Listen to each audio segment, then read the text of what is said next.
討論嘅題目係中文學會舉辦宋詞資優小活動，因為參加人數比預期少，所以學會嗰次想加強宣傳。以下我哋就會提出有邊啲方法可以比較好咁宣傳到我哋嘅宋詞資優小。二號同學，咁你有咩觀點啊？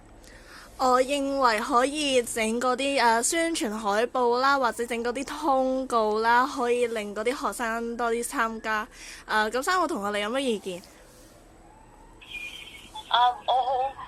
認同你意見，不過我覺得係組會嘅時候宣傳呢個活動比較好，因為喺組會宣傳呢個活動嘅時候，可以俾全校都見得到啦。但係你啱啱講話係貼一張精美嘅海報嘅時候，我覺得係即係比較宣傳得唔太好，因為可能啲同學唔得閒去睇種海報啦，而且呢個海報咧唔係人人都可以去清楚咁樣了解同埋睇得到，但係咧喺組會度講嘅時候，可以俾全校師生都聽得到同埋見得到，佢都會比較了解清楚啲嘅。對於呢個睇法，時候同學有啲咩意見啊？我覺得我唔認同三個同學嘅意見，因為組會如果喺組會講嘅話咧，啲同學都未瞓醒啦。但係如果喺嗰個學習時段嗰個 learning design 講嘅話，同學可能會比較有耐心聽咯。你朝早嘅話，佢哋未瞓醒，冇聽入耳你哋嗰啲嘢。咁對此一號同學，你有咩看法？我同意四號同學你所講嘅嘢嘅，不過咧，我比較覺得製作短篇化喺社交網站度比較好，因為啲同學其實上堂唔係返學校，其實佢哋都唔會記好多嘢，不過佢哋一放到學就一定會打開手機嘅 download 社交網站嘅，咁樣佢哋會比較容易記得住咯。咁二號同學，咁你有乜嘢睇法？我認為有啲好學生都唔會睇嗰啲社交媒體，因為佢哋都會溫書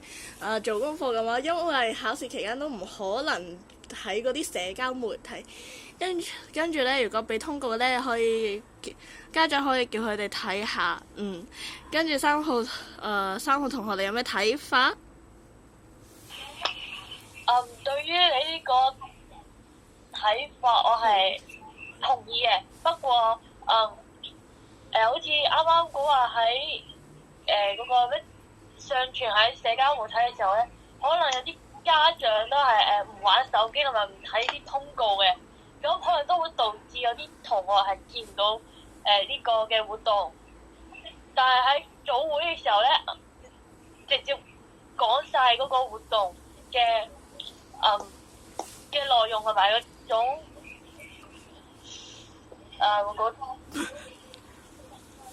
即係可以俾全校同學比較清楚了解到呢個活動係玩啲咩同埋做啲咩嘢嘅。對於呢個意見，四號同學有啲咩睇法？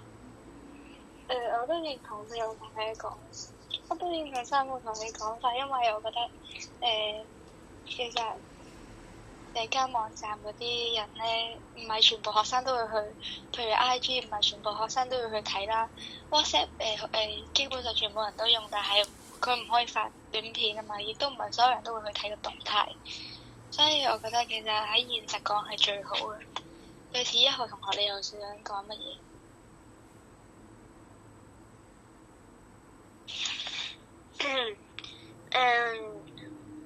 我唔係幾同意四號同學所講嘅嘢嘅。雖然係會有部分同學啦係會睇動態post 嗰啲嘢嘅，不過佢哋都可以透過其他例如小紅書嘅嗰啲社交網站可以嚟睇到嘛，未必一定係 IG Facebook 咁樣嚟透過動態同埋 growth 嚟散發呢個宣傳咯。咁二號同學你咩睇法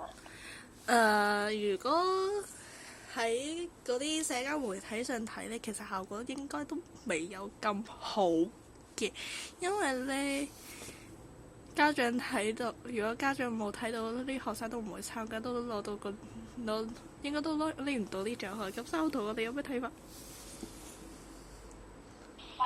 對於呢個睇法，我係唔認同嘅。因為我覺得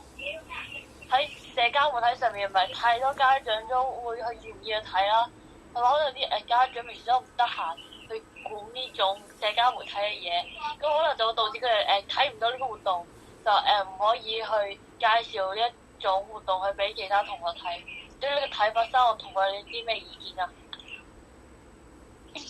我就覺得我都認同三號同學嘅講法啦，依然認同三號同學嘅講法，因為咧，一號同學嘅講法係話，可能會用小紅書啊嘛，但其實咧，我以而家嘅平均率咧，其實我係覺得，如果你咁講嘅話，IG 嘅使用率咧係會比小紅書多好多咯，因為小紅書其實啲人唔太中意睇啦，都會去睇人哋 IG 嘅動態啊、影片 view 嗰啲，所以我都係認同三號同學嘅講法。咁一號同學你又有咩睇法咧？咁好嘅，咁我就順從你。咁我聽過你哋2、3、4號你哋嘅觀點啦，咁我都嘅企嘅觀點我都有所改變啦。我都係今日一聽完你哋所講，我都覺得其實社交網站係冇咁好嘅。咁我哋就用張貼啲精美海報同埋喺早會上面宣傳嗰啲活動係好啲咯。